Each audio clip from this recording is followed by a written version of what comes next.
Iris is an algorithmically generated audio-visual installation that projects light through various rippling water surfaces to create a Lumiere effect. Each container houses a water pump that creates the ripples, and a light positioned under the water face up to project through the container.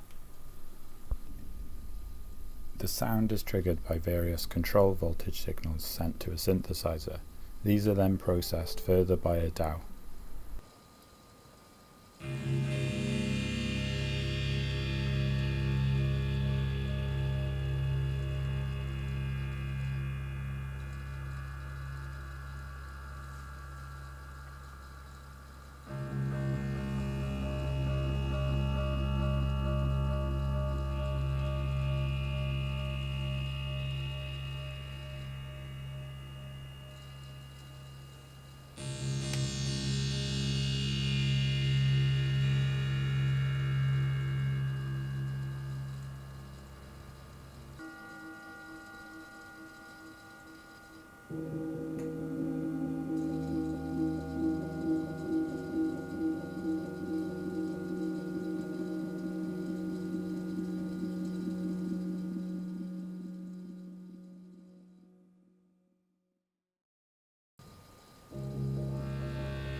Iris is controlled by two Arduino Nano Everys, integrated into a basic circuit that allows the Arduinos to control the voltage towards the water pumps, output light to the high-powered 4-watt NeoPixels, and send control voltage to the synth.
This is the tangle on the inside, and you can see the 3 MOSFETs.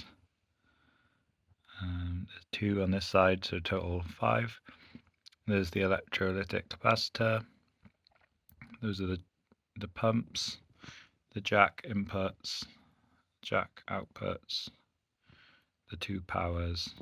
Yeah, and then each Arduino, I used a Nano Every and then various connectors to connect to the power supplies. And I don't know if you can see the resistors running down in there. And then I used different headers and just used normal pins to stick in and out.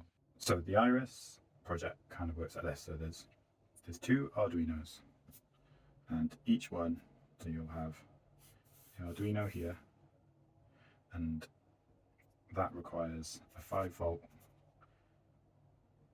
power supply. And to give the Arduino the 5-volt power supply, we're actually going to use a 7-volt power supply. Now the water pumps that we use are powered by, that's the water pump.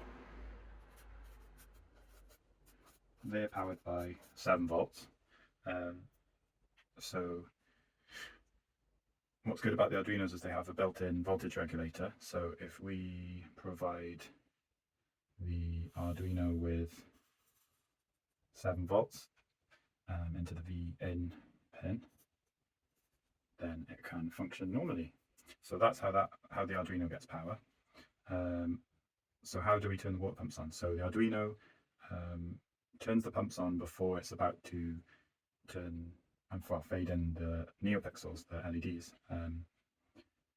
And it does that by using a N-channel MOSFET. That's what they're called. So N-channel MOSFET basically allows the Arduino pins to control things with different voltages or different really high current, because the amount of current that the Arduino pins can handle is quite small. I think it's like 50 milliamps or 20 milliamps. So if I tried to directly control the Arduino with a water pump, it would fry it. So what we need to do, so we have our lovely diagram. This isn't circuit diagram standards, it's just the way that I understand it. So we need to limit a bit of the current. So there is a resistor between the Arduino and the MOSFET, and that goes to the gate leg of the N-channel MOSFET. So it kind of, you can control the gate. So then drain, so the 3 pins you have gate, then you have drain in the middle, and then you have source. So the drain, what we're going to do is we're going to drain to the ground of the water pump. So the negative connection goes to drain, and then the source, so the source that we're kind of controlling is the negative of the 7-volt power supply. So then in effect it's like the Arduino can, using a PWM pin, turn on, control how much gets provided to the pump. So, and it also means that it's not going to fry the Arduino pin. So that's how that works. So there's 5 of those in total, split between 2 Arduinos. One thing I haven't put in here is that the 7 volts comes down here, goes into there. And now I think because these they use a kind of motor, they're quite noisy. So there is quite a simple little circuit, like electronics trick you can do, where close to the water pump, which is what I did, you put something called a flyback diode, and that basically, without going into it too much, whenever the pump turns off, a large amount of noise is created, and instead of that noise flowing back into the rest of the circuit, into the Arduino, it kind of, this diode captures it and kind of makes it, as long as, yeah, basically just keeps it in this location so that we don't fry the rest of the circuit. So I've added that to each water pump. Okay, so that's duplicated 5 times across the Arduinos, and then we have the NeoPixels. So they are powered by a separate 5-volt power supply. The power supply to that 5-volt power supply is connected to ground, because you need both power supplies connected to ground. Important to note as well that the power supply for the 7-volt is also connected to the ground of the 5-volt.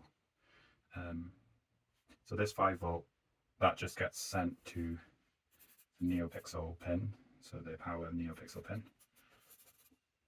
And I chose to send that with a jack connector. So a stereo jack connector can have 3 connections, and for a NeoPixel LED you need ground, power and data. So the ground, so that's how I've connected them from the control box to the NeoPixels.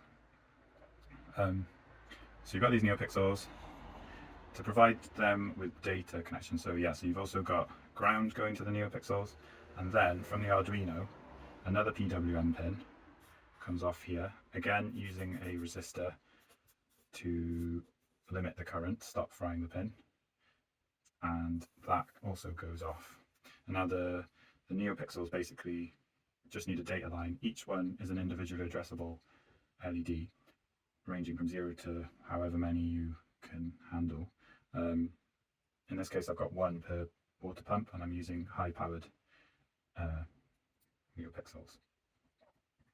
So that's how that's connected. And then finally the CV, and this is where, if I was to improve the circuit in versions 2, I would rethink this. So a PWM pin has a frequency because it's basically turning off and on at a frequency to give you a voltage, essentially. And I looked at when running that into the synth. So I've got my synth down here, and it is a semi-modular synth, so it can accept different types of control voltage inputs. So what I've done is, as the NeoPixel data gets sent for brightness, so I control the luminosity through the data line, among other things, such as the hue. When the for loop happens, that kind of creates that envelope. So you imagine if there's a little window, and then you'd see the spike of voltage would look something like that. So as it fades in, fades out, so that's time, that's voltage, you kind of get an envelope. So I wanted to kind of use that envelope to program my synth. So what I did was took the output of a PWM pin, and now the Moog has built-in kind of protection against dodgy electronics, so it's quite safe to go straight from the Arduino PWM pin straight into one of the CV inputs on the Moog. So I've got, for every water pump, there is a envelope CV generated, so I could control stuff like the filter of the Moog or the envelope of the amplitude. So that would help shape the sound and kind of correlate them together, the audio and the lights. In practice, what happened was that you could hear quite distinctively the frequency of the PWM pin, which was around 500 hertz. So you had this horrible raspy tone as the voltage envelope went up like that.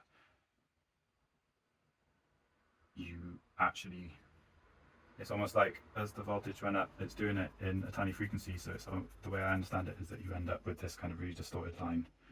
That may not be 100% correct, but audibly the effect is that you can hear a horrible distortion when it controls these.